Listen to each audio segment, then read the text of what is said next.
के सबसे प्रतापी सम्राट हुए। इन्होंने हमारे बहुजन समाज के उत्थान के लिए बहुत से काम किए जो भारत के इतिहास में स्वर्णाक्षरों में लिखा गया है।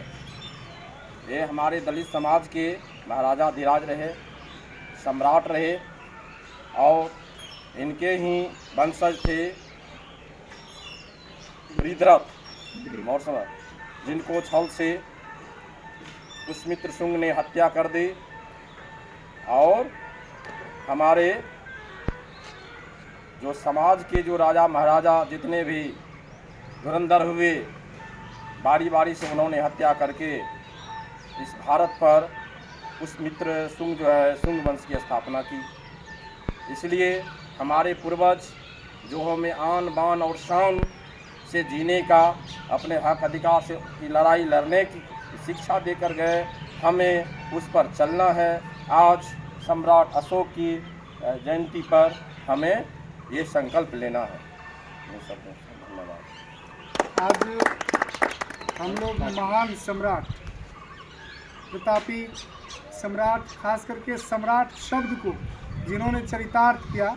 वैसे तो इस देश में बहुत सारे सम्राट हैं, फर्जी सम्राट हैं, लेकिन जो वास्तविक सम्राट है, जिसके समय में Iran, Africa, Afghanistan, Burma, Nepal Bharat का हिस्सा हुआ करता था, जिस समय भारत का भौगोलिक क्षेत्र जो वास्तव में दुनिया की सबसे बड़ी देश के रूप में भारत जाना जाता है, जिस अखंड राज की कल्पना आज के शासन सत्ता के लोग झूठा और छलावा करने के नाम पर सम्राट अशोक का जो भारत था, वो भारत सोने की चिड़िया थी, वो भारत विश्व गुरु था।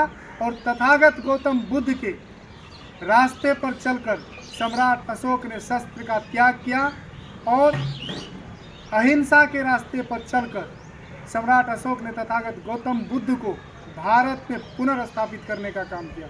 उसके पश्चात ये देश बुद्ध की धरती, और यहाँ के शासक भी जब विदेश जाते हैं तो कहता है कि हम बुद्ध की धरती से आए हैं, लेकिन जब इस देश में आते हैं तो वो बुद्ध को भूल जाते हैं, सम्राट अशोक को भूल जाते हैं।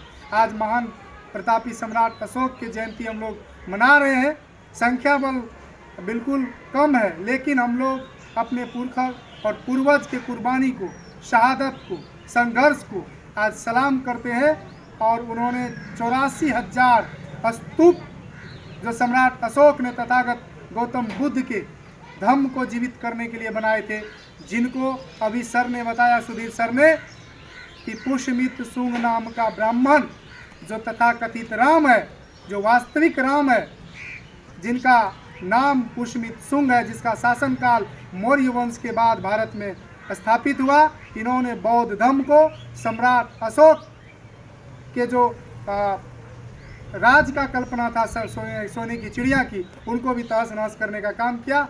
इसलिए आज हम लोग विदेशी आक्रांता, आर्य और खास करके जो यूरेशियाई लोग हैं, जिन्होंने सम्राट अशोक, बृहद्रथ सम्राट अशोक के जो 10वें सम्राट हैं, बृहद्रथ मौर्य की हत्या करके मौर्य वंश का सत्यानाश किया और हमारा दिन वहीं से खराब हुआ।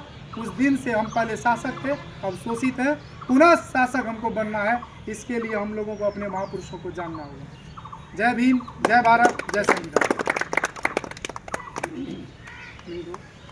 आज जो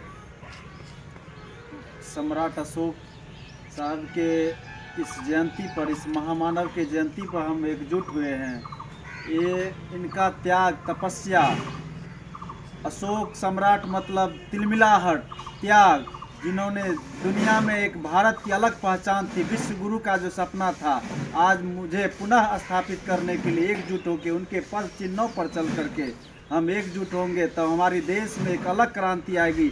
आप आवाम जो अभी त्राहिमाम है, उसके लिए एकजुट होना होगा। एकजुट होने के लिए हमको संगठित रहना होगा। बाबा साहब दिए, सबसे पहले शिक्षित बनो, संगठित रहो और संघर्ष करो। शिक्षा उस शेरनी का दूध है जिसने पिया है वो दहाड़ा है।